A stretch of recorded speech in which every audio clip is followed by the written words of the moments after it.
Bharat future సిటీలో Telangana global summit కు భారీ ఏర్పాట్లు జరుగుతున్నాయి. రేపు ఎల్లుండి జరగనున్న ఈ సమ్మిట్ లో మొత్తం 6 ఖండాల నుంచి 44 దేశాల 154 ప్రతినిధులు పాల్గొనున్నారు. రేపు మధ్యాహ్నం 1:30 రాష్ట్ర గవర్నర్ జిష్ణుదేవ్ వర్మ సమ్మిట్ ను ప్రారంభిస్తారు. 9వ తేదీ సాయంత్రం 6 గంటలకు సమ్మిట్ ముగుస్తోంది. ప్రభుత్వం ప్రకారం ఈ సమ్మిట్ ద్వారా 2047 నాటికి తెలంగాణ ఆర్థిక వ్యవస్థను $3 ట్రిలియన్ స్థాయికి పెంచాలనే లక్ష్యం ఉంది. ఇక ఇదే అంశానికి సంబంధించి మరింత సమాచారం మా ప్రతినిధి హారిక లైవ్ ద్వారా అందిస్తారు. హారిక, చెప్పండి, భారత్ ఫ్యూచర్ సిటీలో తెలంగాణ గ్లోబల్ సమ్మిట్ కు భారీ ఏర్పాట్లు అయితే జరుగుతున్నాయి. ఇక ఇదే అంశానికి సంబంధించి మరింత అప్డేట్స్ ఇవ్వండి.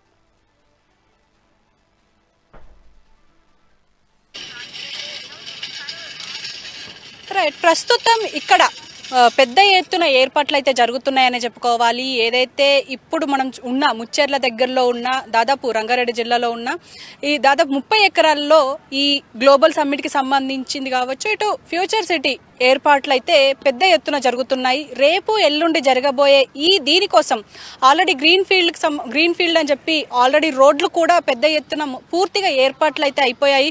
ఇక్కడ కూడా చూడొచ్చు, పూర్తిగా ఎక్కడికక్కడ స్టాల్స్ ఏర్పాటు చేశారు. దాదాపు 6 ఇలాంటివి స్టాల్స్ ఏర్పాటు చేసి అందులో ఇక్కడ నుంచి అంటే దాదాపు దేశ విదేశాల నుంచి వెళ్ళి నిపుణులు వస్తారు. సో ఇప్పుడు జరగబోయే ఈ బిజినెస్ కి సంబంధించింది కావచ్చు, ఇటు జరగబోయే ఇండస్ట్రీలకు సంబంధించింది కావచ్చు, చాలా పెద్ద ఎత్తున డెలిగేటరీస్ వచ్చే అవకాశం ఉంటుంది, అలాగే నిపుణులు వచ్చే అవకాశం ఉంటుంది. సో వాళ్ళకి రౌండ్ టేబుల్ ఏర్పాటు చేసి ఒక్కొక్క స్టాల్లో ఒక్కొక్క రంగానికి సంబంధించిన అంటే ప్రతి రంగం నుంచి వచ్చే వాళ్ళకి ఒక్కొక్క స్టాల్ ఏర్పాటు చేసి ఆ స్టాల్లోనే పూర్తిగా పెద్ద ఎత్తున ఒక రౌండ్ టేబుల్ సమావేశం మొదలయ్యబోతోంది. అయితే రేపు 1 గంటలకు మొదట ఇనాగరల్ ప్రోగ్రామ్ సెరమనీ ఉంటుంది. ఆ తరువాత ఇలా ఏ స్టాల్ అయితే ఏర్పాటు చేశారో రౌండ్ టేబుల్ కోసం అందులో పూర్తిగా ఒక్కొక్క రంగానికి సంబంధించి ఒక్కొక్క స్టాల్లో చర్చలు కొనసాగుతాయి. రేపు 3 గంటల నుంచి వెళ్ళి దాదాపు దేశ విదేశాల నుంచి వెళ్ళి వచ్చే ప్రతి డెలిగేటరీ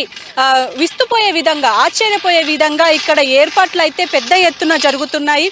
అలాగే పూర్తిగా అంటే అటు రోడ్లు కావచ్చు, ఇటు ఇక్కడ ఉన్న ఈ సమ్మిట్కి సంబంధించింది కావచ్చు, ఎక్కడికక్కడ పెద్ద ఎత్తున ఏర్పాట్లు చేయడం, పైగా టాయిలెట్స్ కూడా దగ్గరగా పెట్టడం, అంటే వచ్చే వాళ్ళకి ఎలాంటి ఇబ్బంది కలగకుండా అలాగే అంబులెన్స్లను ఏర్పాటు చేయడం ఒక పక్క, అలాగే నీటి సదుపాయాలు ఏర్పాటు చేయడం, ఇలా ప్రతిదీ ఏర్పాట్లు చేస్తున్నారు. పైగా ఏఐకి సంబంధించిన యూనివర్సిటీ రాబోతుంది కాబట్టి ఖచ్చితంగా ఇది ఒక పెద్ద ఖచ్చితంగా అంటే ఇది ఒక పెద్ద అంటే ఖ్యాతి వచ్చే అవకాశం ఉంటుంది అని చెప్పేసి ఇప్పటికే అందరూ ఆశిస్తున్నారు. ఎందుకంటే ఇప్పుడు దేశవ్యాప్తంగా ప్రపంచవ్యాప్తంగా ఖ్యాతి పొందే అవకాశం ఉంటుంది అని చెప్పేసి ఇటు నిపుణులు ఆశిస్తున్నారు. అలాగే ఇటు తెలంగాణ సీఎం రేవంత్ రెడ్డి కూడా దీన్ని ప్రతిష్టాత్మకంగా తీసుకొని ప్రతి సీఎం అంటే దేశంలో ఉన్న ప్రతి రాష్ట్ర సీఎం రావాలి అని చెప్పేసి వాళ్ళకి ఇన్విటేషన్లు ఇవ్వడం, రేపు 1 గంటలకి ఇటు గవర్నర్ చేతుల మీదుగా ఇది ఇనాగరల్ అవుతోంది. ఆ తరువాత పూర్తిగా ఎవరెవరైతే ఏ రంగానికి సంబంధించిన వాళ్ళు వస్తారో వాళ్ళకి సంబంధించి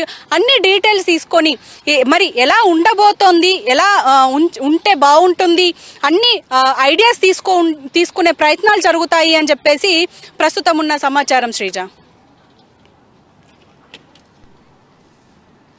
హారిక, వివిధ దేశాల నుంచి ప్రతినిధులు అయితే వస్తున్నారు. అక్కడ చర్యలు ఎలా ఉన్నాయి?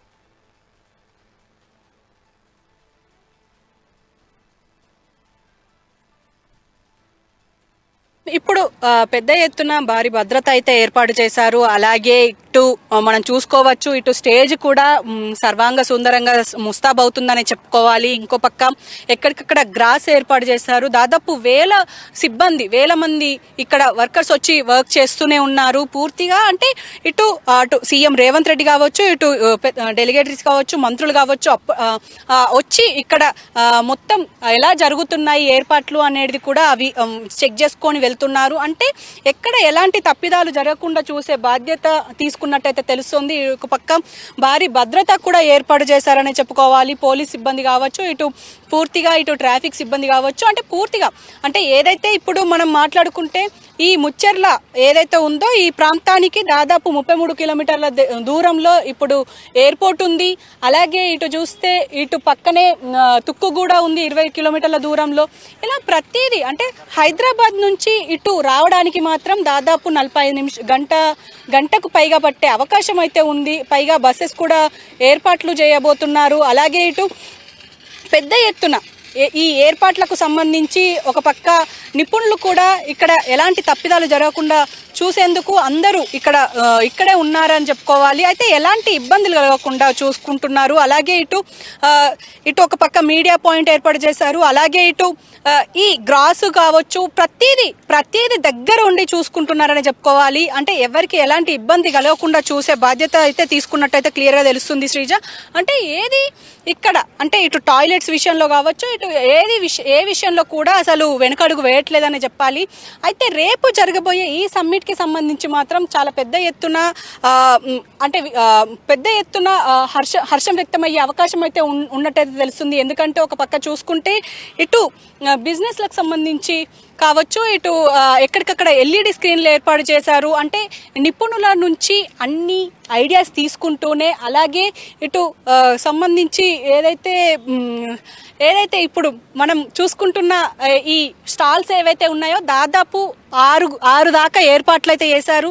అలాగే ఇక్కడ స్టేజ్ కూడా రేపు ఇక్కడ ఇనాగ్రల్ జరుగుతుంది. ఇక్కడి నుంచి తర్వాత పూర్తిగా రేపు సాయంత్రం 3 గంటలకి పూర్తిగా ఈ బిజినెస్ నిపుణులతో ఎవరైతే ఇప్పుడు దేశ విదేశాల నుంచి వెళ్ళి వచ్చి ఇక్కడ అన్నీ చూసి తర్వాత ఇనాగ్రల్ తర్వాత ఇక్కడ పూర్తిగా ఈ వాళ్ళ నుంచి ఐడియాస్ తీసుకోవడం ప్రతి రంగం నుంచి. అంటే ఇది ఒక పెద్ద గ్లోబల్ హబ్గా మారబోతుంది. ప్రత్యేకంగా చెప్పాలి అంటే ఖచ్చితంగా ఇప్పుడు హైదరాబాద్, సికింద్రాబాద్, ఇప్పుడు సైబరాబాద్ ఎలా ఉందో ఇప్పుడు ముచ్చెర్ల దగ్గర ఉన్న ఈ ఫ్యూచర్ సిటీ కూడా ఇంకొక 4వ సిటీగా చేయబోతున్నామని చెప్పేసి ఇటు సీఎం రేవంత్ రెడ్డి చెప్పారు. అదే విధంగా చేయాలన్న ఆలోచనలో ఉన్నట్టయితే తెలుస్తుంది. మరి రేపు వచ్చే నిపుణులు ఎలాంటి ఐడియాస్ ఇస్తారు, అలాగే ఇచ్చిన ఐడియాలని ఎలా ఇంప్లిమెంట్ చేస్తారు. ఎందుకంటే ఏఐ యూనివర్సిటీ కూడా ఇక్కడ ఏర్పాటు చేస్తామని చెప్తున్నారు. ఒక గ్లోబల్ హబ్గా మారబోతుందన్నది మాత్రం చాలా క్లియర్గా తెలుస్తుంది శ్రీజ. హారిక, పెట్టుబడులే లక్ష్యంగా సమ్మిట్ ను నిర్వహిస్తున్నారు. మరి భారీగా ఇన్వెస్ట్మెంట్స్ వచ్చే ఛాన్స్ ఉందంటారా?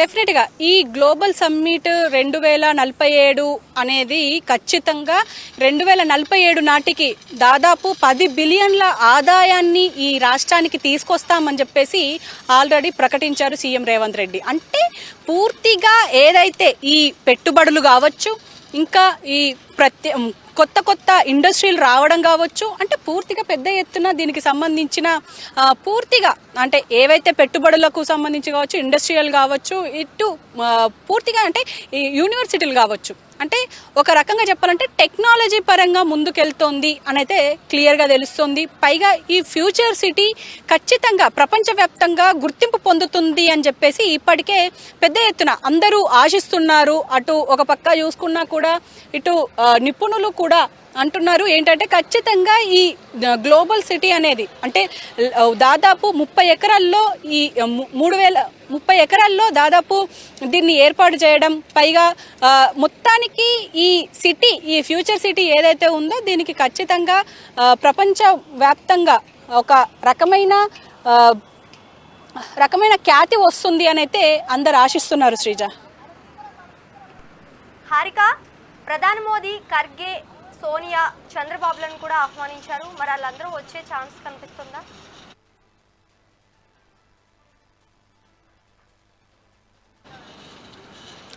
డెఫినెట్గా అంటే ఇటు మంత్రులతో సహా సీఎం రేవంత్ రెడ్డి, బట్టి విక్రమార్క అందరినీ ఇప్పుడు ఇన్విటేషన్ ఇవ్వడానికి రెడీ అయ్యారు. ఆల్రెడీ చాలా మందికి అంటే ఇటు ప్రతి రాష్ట్రానికి వెళ్ళి ప్రతి మంత్రి అంటే కాంగ్రెస్ నుంచి ప్రతి మంత్రి వెళ్ళి అక్కడ వాళ్ళకి సంబంధించిన ఒక ఇన్విటేషన్ ఇవ్వడం, గ్లోబల్ సమ్మిట్కి ఇన్విటేషన్ ఇచ్చి వాళ్ళని సాధారణంగా ఆహ్వానాలు అయితే అందించారు. మరి ఇటు ముఖ్యమంత్రి రేవంత్ రెడ్డి కూడా ఇటు ప్రధానమంత్రిని కలవడం, ఆయనకు కూడా ఈ గ్లోబల్ సమ్మిట్ గురించి ఎక్స్ప్లెయిన్ చేయడం, అలాగే ఆయనను కలిసి పూర్తిగా ఇన్విటేషన్ ఇచ్చి వచ్చారు కాబట్టి పైగా ఇటు రాహుల్ గాంధీ, ఇటు ఖర్గే కూడా ఉన్నారు కాబట్టి మరి వాళ్ళు కూడా వస్తారని ఆశిస్తున్నారు. మరి చూడాలి మరి ఎలా ఉండబోతోంది అనేది. మనం ఇక్కడ కూడా చూడొచ్చు పూర్తిగా ఈ ఏర్పాట్ల గురించి మనం ప్రత్యేకంగా చెప్పుకోవాల్సిన బాధ్యత అయితే మనకు ఉంది. ఎందుకంటే ఏర్పాట్లకు సంబంధించి ఇక్కడ అంటే ఎక్కడ ఏ తక్కువ కాకుండా చూసుకుంటున్నారనే చెప్పాలి. ముఖ్యంగా ఏదైతే ఈ గ్లోబల్ సమ్మిట్కి సంబంధించి ఈ ప్రపంచవ్యాప్తంగా ఖ్యాతి పొందాలి అన్న ఆలోచనతోనే ఉన్నట్టు తెలుస్తుంది. అలాగే ఇటు ఏదైతే ఈ గ్లోబల్ సమ్మిట్కి వచ్చే ప్రతి ఒక్కరూ దాదాపు అందరూ చూసే విధంగా, అలాగే ఈ బిజినెస్లకు సంబంధించి అన్ని ఐడియాస్ వచ్చే విధంగానే ఈ గ్లోబల్ సమ్మిట్ ఉండబోతోందని అయితే చాలా క్లియర్గా తెలుస్తుంది. అలాగే ఏదైతే ఇప్పుడు మనం మాట్లాడుకుంటున్న ఈ గ్లోబల్ సమ్మిట్కి దాదాపు ఈ మెగా సిటీ అనే చెప్పాలి, ఈ సిటీకి దాదాపు ఎక్కువ మంది వచ్చే అవకాశం ఉంటుంది. కాబట్టి దాదాపు ఈ మొత్తం 30,000 ఎకరాల్లో ఈ విస్తీర్ణంలో ఈ ఫ్యూచర్ సిటీని అంతర్జాతీయ ప్రమాణాలతో ఏర్పాటు చేశారు. అలాగే దేశ విదేశ పెట్టుబడులు ఆకర్షించడమే లక్ష్యం అని చెప్పేసి ప్రభుత్వం ఆల్రెడీ చెప్పింది. అయితే ఈ నగరానికి అంటే ఇప్పుడు ఆల్రెడీ ఏఐ యూనివర్సిటీ వస్తుంది అని అంటున్నారు. అలాగే అత్యున్నత స్థాయి ప్రజాప్రతినిధులు వస్తారు కాబట్టి ఖచ్చితంగా వాళ్ళకు ఎలాంటి ఇబ్బంది కలగకుండా అన్ని ఏర్పాట్లు అయితే చేసినట్టు చాలా క్లియర్గా తెలుస్తుంది. అలాగే ఈ స్టాల్స్ గురించి కూడా మనం ప్రత్యేకంగా చెప్పుకోవాలి. ఇవి ఎవరైతే అన్ని రంగాల నుంచి నిపుణులు వస్తారు కాబట్టి ప్రతి నిపుణులు ఒక్కొక్క స్టాల్లో ఉంటారు. ఆ స్టాల్లో వాళ్ళకు సంబంధించిన ఆ రంగానికి సంబంధించిన పూర్తిగా డిస్కస్ చేసే అవకాశం ఉంటుంది. రేపు 3 గంటల నుంచి ఈ డిస్కషన్స్ ఉంటాయి.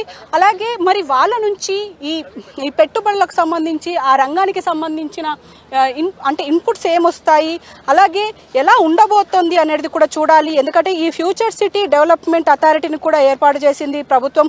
అలాగే ఇది FCDA అని మనం మెన్షన్ చేస్తున్నాం.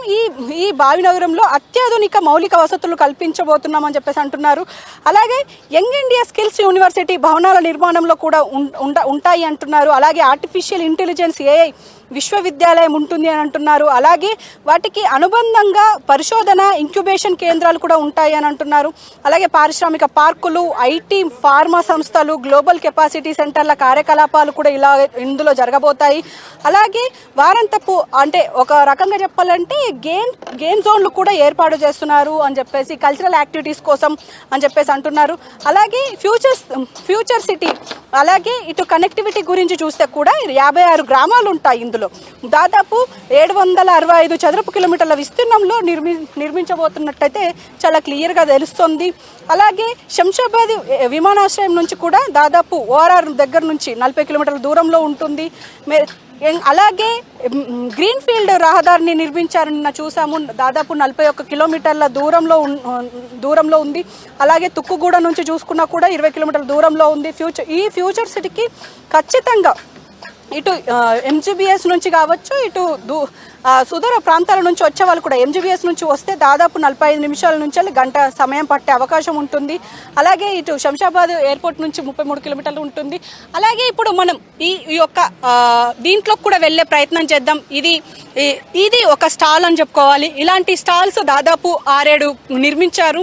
ఈ ప్రతి స్టాల్కి సంబంధించి అంటే వచ్చిన సమ్మిట్కి వచ్చిన వాళ్ళందరూ ఒక్కొక్క రంగానికి సంబంధించిన డీటెయిల్స్ రేపు పూర్తిగా ఇస్తారు. ఆ డీటెయిల్స్ ప్రకారం ఏ రంగం వారు ఏ స్టాల్కి వెళ్ళాలి, ఏ స్టాల్లో దీని గురించి డిస్కషన్ జరుగుతుంది, అలాగే ఆ డిస్కషన్లో వీళ్ళు ఎలా భాగం అవ్వబోతున్నారు, అలాగే నిపుణులు ఏం చెప్తారు, ఆ రంగానికి సంబంధించిన నిపుణులు ఇచ్చే ఇన్పుట్స్తోనే ఇప్పుడు ఇక్కడ పూర్తిగా ఒక ఫ్యూచర్ సిటీ నిర్మించబోతున్నారని అయితే చాలా క్లియర్గా తెలుస్తుంది. సో మనం లోపలికి వెళ్ళే ప్రయత్నం చేద్దాం. ఇక్కడ కూడా మనం చూడొచ్చు, ఇక్కడ కూడా పూర్తిగా ఒక LED స్క్రీన్ ఏర్పాటు చేశారు. ఇక్కడ ఒక రంగం నుంచి నిపుణులు ఆ స్టేజ్ని అలంకరిస్తారు. ఆ తర్వాత ఇదంతా ఆడియన్స్ కూర్చొని అంటే ఆ రంగం ఇంట్రెస్ట్ ఉన్న వాళ్ళు, ఆ రంగానికి సంబంధించిన వాళ్ళు ఇక్కడికి వచ్చి పూర్తిగా వాళ్ళ నుంచి ఇన్పుట్స్ తీసుకొని అలాగే ఎలా ఉండబోతోంది, అలాగే ఈ ఫ్యూచర్ సిటీకి సంబంధించిన ఈ 4వ సిటీ అంటున్నాం కాబట్టి ఈ 4వ సిటీకి సంబంధించి ఎలా ఉండబోతోంది, ఎందుకంటే దాదాపు 33,000 ఎకరాల్లో ఈ ఫ్యూచర్ సిటీ ఉంది కాబట్టి ఖచ్చితంగా ఎలా ఉంటుంది అనేది క్యూరియాసిటీ చాలామందికి ఉంది. ఆల్రెడీ ఒక నమూనా ఇచ్చినప్పటికీ ఎందుకో ఎలా ఉండబోతుంది ఫ్యూచర్లో అనేది మాత్రం తెలుస్తుంది. అంటే దాదాపు ఈ 3 సంవత్సరాలు ఈ కాంగ్రెస్ ప్రభుత్వం ఉంటుంది. మరి ఆ తర్వాత ఏంటి అనేది కూడా చాలామంది మాట్లాడుతున్నారు. కానీ ఇది 2047 టార్గెట్గా ఉంది కాబట్టి మరి ఎలా ఉండబోతుంది అనేది మాత్రం అందరిలో ఒక క్యూరియాసిటీ అయితే ఉంది శ్రీజ.